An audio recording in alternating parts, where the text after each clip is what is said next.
Magandang araw, ako po si Mark Lester Lira. Ito po ang aking daily devotion.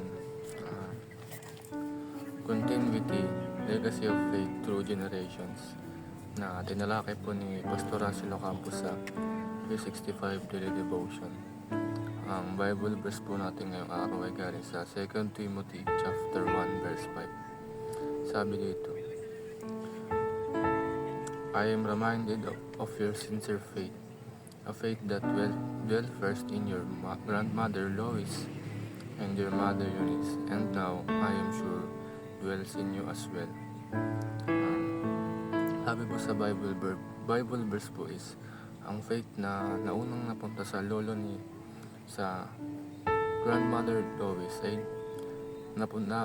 mana naman ng kanyang nanay na si Mother Eunice. Sabi po dito, ang pagiging makadiyos ng lola at mama niya ay napapasa.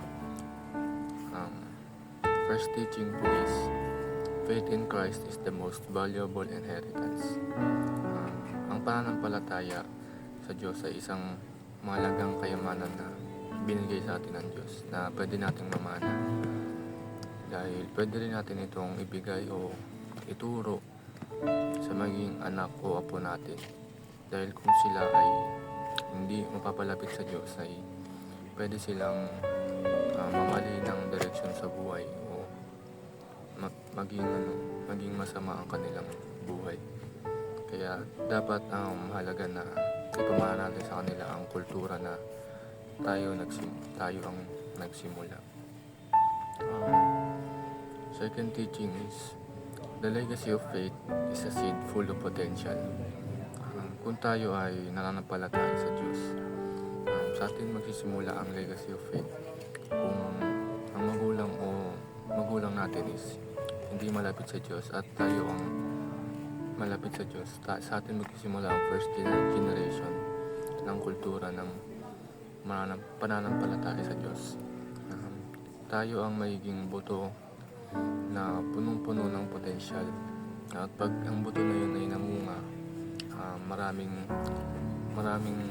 marami pa ulit mga buto na pwede pang tanim at pwede pang magpasa ng kultura ng magiging malapit sa Diyos.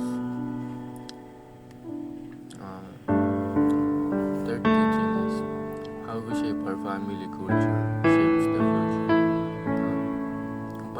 Kung paano natin inuhubog ang kultura ng pamilya natin, ay ito naman ang muhulma sa kultura ng magiging hinaharap natin.